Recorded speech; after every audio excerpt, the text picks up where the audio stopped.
क्या होता है जब राम की एक सच्ची भक्त जो दिन रात भक्ति में लीन रहती थी अचानक यीशु मसीह के नाम से बदल जाती है?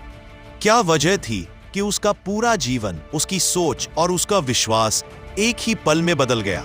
उसके परिवार ने कहा ऐसा नहीं हो सकता, समाज ने कहा वो पागल हो गई है, लेकिन उस स्त्री ने कहा नहीं, अब मैं जान चुकी हूं कि सच्चा प्रभु कौन है। वो जो राम की भक्त थी आज यीशु की दीवानी बन चुकी है। एक ऐसी कहानी जो हर सुनने वाले के रोंगटे खड़े कर देगी, एक ऐसा अनुभव जो यह साबित करता है कि यीशु मसीह आज भी जीवित हैं और वो हर दिल को बदलने की ताकत रखते हैं। यह कहानी सिर्फ धर्म परिवर्तन की नहीं, यह कहानी है दिल के परिवर्तन की, जहां एक स्त्री ने पहली बार यीशु के प्रेम को महसूस किया और उसके आंसुओं में छिपा था उद्धार का सत्य। क्या सच में राम की भक्त यीशु की दीवानी बन गई? कैसे हुआ यह चमत्कार? क्या हुआ जब उसने पहली बार यीशु का नाम लिया? देखिए इस अद्भुत गवाही को जो आपकी आत्मा को छू जाएगी और आपके दिल में एक सवाल छोड़ जाएगी, क्या मैं भी उस सच्चे प्रभु को जानता हूं?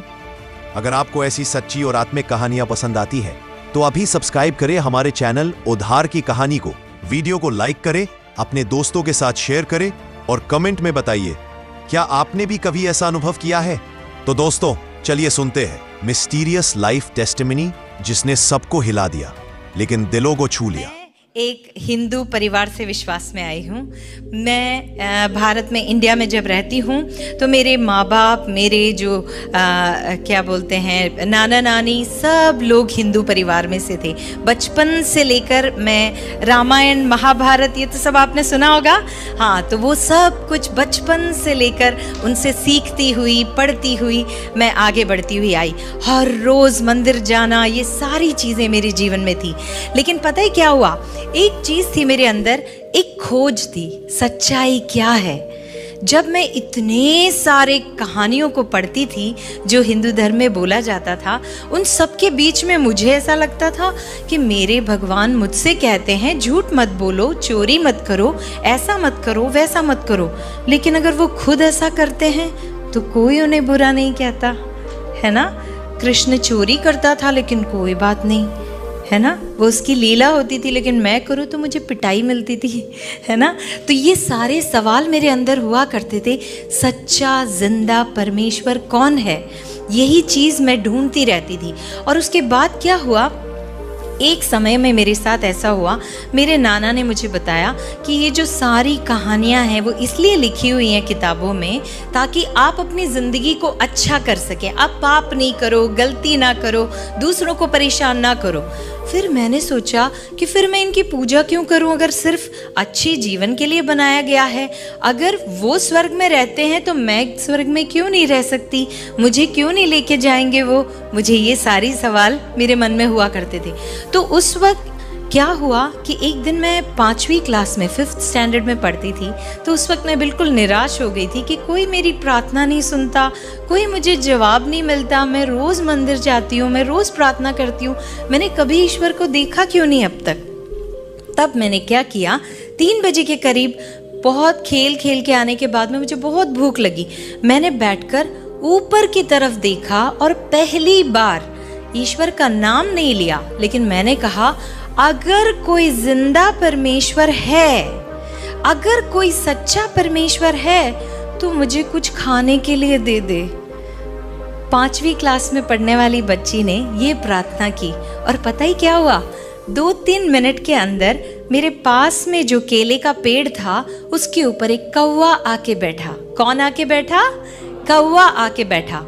और उस कौवे की चोंच में येलो कलर की पूरी थी। पूरी खाते हो ना आप? हाँ, एक पूरी थी। और उस बच्ची ने कुछ नहीं सोचा ये गंदा है, अच्छा है, कुछ नहीं सोचा। उसने सोचा काश वो पूरी मुझे मिल जाए, अगर मैं उस कौवे के पीछे भागी तो वो तोड़ जाएगा। तो मैंने सोचा काश वो पूरी मुझे मिल जाए, और मैं वहीं बैठी रही। और पता ही क्या हुआ, वो कौवा मेरे ऊपर से उड़ा और उस पूरी को मेरी गोद में डाल दिया। और उस पूरी को जब मैंने अपने हाथ में उठाया वो गरम था। कौवा कभी गरम खाना नहीं उठा सकता अपने मुंह में।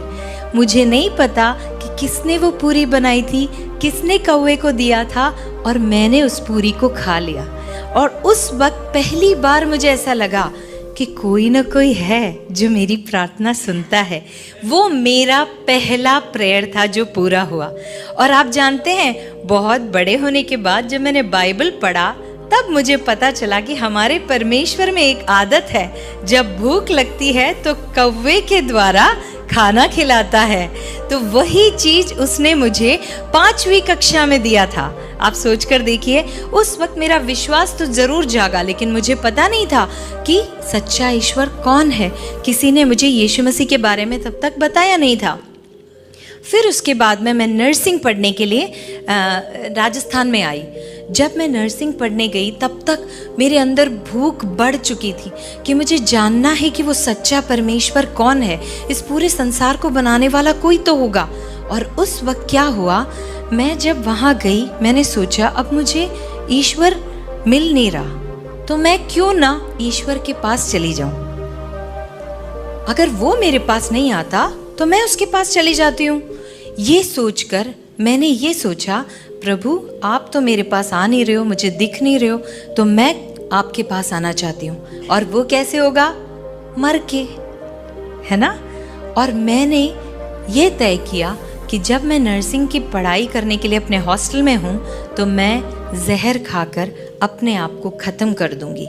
और मैंने ये सोचा मरने के बाद तो ऊपर वाले से मिलना ही पड़ेगा, तब मुझे पता चल जाएगा ये कौन है और उसने मुझे क्यों बनाया है, क्यों इस संसार में ला के रखा है, और रखा है तो बताता क्यों नहीं कि मेरा उद्देश्य क्या है, पर्पस क्या है लाइफ का। ये जानने के लिए मैं अपने हाथ में पॉइजन लेकर घूमने लगी। आपको पता है, जब मैं नर्सिंग कॉलेज में जब मेरा दाखला हुआ, 1 महीने के अंदर मैंने सोच लिया था कि मैं अपने आप को ख़त्म कर दूंगी।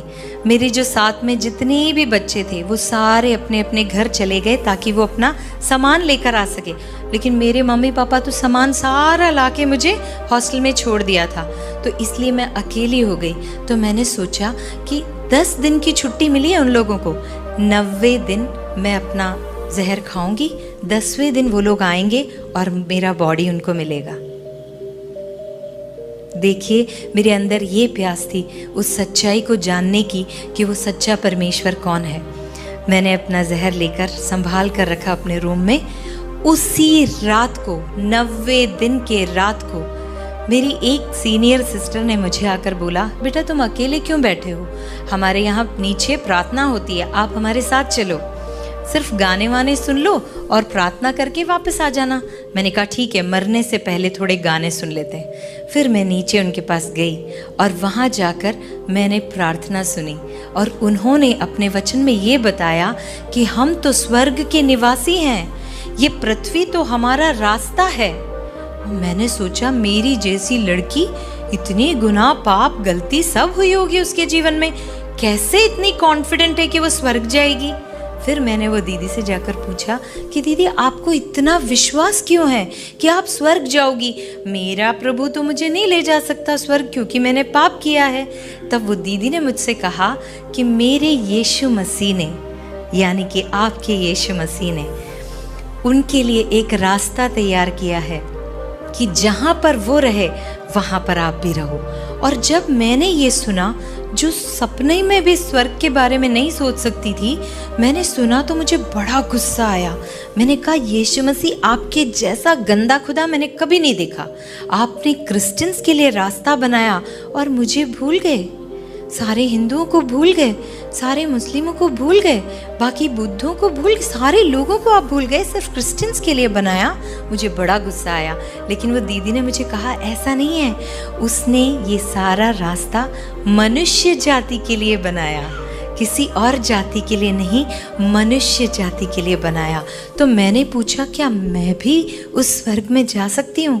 तो उन्होंने कहा अगर तुम आज विश्वास करोगी तो परमेश्वर तुम्हें स्वर्ग का अधिकारी बनाएगा। तो मैंने उनसे पूछा मैं इसके लिए क्या करूं? मैं पहाड़ चढ़ूं, मैं 1000 नारियल फोड़ूं, मैं लड्डू चढ़ाऊं मंदिर में, क्या करूं? क्योंकि मैंने आज तक यही सब किया हुआ था। तो दीदी ने बोला नहीं बेटा, अपना दिल प्रभु को दे दे और परमेश्वर तेरे सारे पापों को अपने ऊपर लेकर क्रूस पर ऑलरेडी चढ़ चुका। इसीलिए जब तू विश्वास करे तो तेरा घराना उद्धार पाएगा।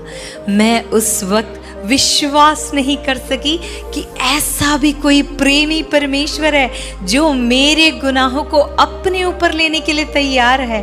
और जानते हैं उन्होंने मुझसे क्या कहा? अभी और इसी वक्त अगर तू अपने पापों का अंगीकार करे और यीशु मसीह को उद्धार करता जानकर स्वीकार करे तो आज से तू उसकी बेटी हुई, तेरा जीवन बदल जाएगा। और उसी वक्त आप सोचकर देखिए, मैंने प्रार्थना करी, घुटने टेके और उस यीशु मसीह को अपने हृदय में लिया और उसी वक्त परमेश्वर ने एक ऐसा आनंद मेरे अंदर भरा, एक ऐसी रोशनी मेरे अंदर दी जिसके बाद आज तक मैंने पीछे मुड़कर नहीं देखा। उसके बाद मैं उनसे कहने लगी कि वो परमेश्वर, मैंने प्रभु से कहा, प्रभु 19 साल की थी उस वक्त में, मैंने कहा प्रभु 19 साल से मैं आपका इंतज़ार कर रही हूँ, मैं आपको ढूंढ रही हूँ। और पता है मेरे प्रभु ने क्या कहा? मेरे प्रभु ने कहा 2000 साल पहले से मैं तेरा इंतज़ार कर रहा हूँ। आज मेरा परमेश्वर आपसे यही कहना चाहता है, आपके पैदा होने से पहले, आपके पाप करने से पहले, आपके इस माँ के गर्भ में आने से पहले मेरा प्रभु आपके लिए मर चुका है, आपके गुनाहों के लिए मर चुका है और वह स्वर्ग में जाकर आपके लिए रास्ता बनाता है, आपके लिए जगह बनाता है, आपके लिए घर बनाता है। यही परमेश्वर ने आपके लिए किया। आज मैं खुशनसीब मानती हूँ अपने आप को कि अंधकार से प्रभु मुझे ज्योति में लेकर आया और आप सबके बीच में खड़े होने का सौभाग्य दिया। मैं सच में आपको एक ही बात कहना चाहती हूँ, अगर उस रात को प्रभु मुझे नहीं मिला होता, उस बहन ने मुझसे नहीं कहा होता, तो आज मैं एक पेपर के न्यूज़ बनकर रह जाती कि एक अनुपमा नाम की लड़की नर्सिंग पढ़ने आई थी और खुदकुशी कर ली और उसकी लाश उसके रूम में मिली और मैं वहीं ख़त्म हो जाती। लेकिन एक लड़की ने अपना मुंह खोला, उस धन को जो उसके अंदर छुपा हुआ था उसने मेरे साथ बांटा। इस कारण आज अनुपमा जिंदा खड़ी है आपके सामने। मैं इसीलिए आपको कहना चाहती हूँ, आपके बीच में भी ऐसी कई सारी अनुपमा होंगी। प्लीज़ अपना मुंह खोली है। यीशु मसीह आपके दिल में छुपा कर रखने वाली चीज़ नहीं है। आप बांटिए, आप दूसरों के लिए जीवन दाता बन जाएंगे। आप बांटिए, आप ऐसी कई सारी गवाहियों को खड़ा कर देंगे। ऐसे इस तरह से परमेश्वर ने मुझे बचाया और उसके बाद प्रभु ने सिर्फ मुझे नहीं, मेरे माँ बाप को, मेरे छोटे भाई को, मेरे परिवार को पूरा बचा लिया और आज सब विश्वास में हैं, सब प्रभु की महिमा कर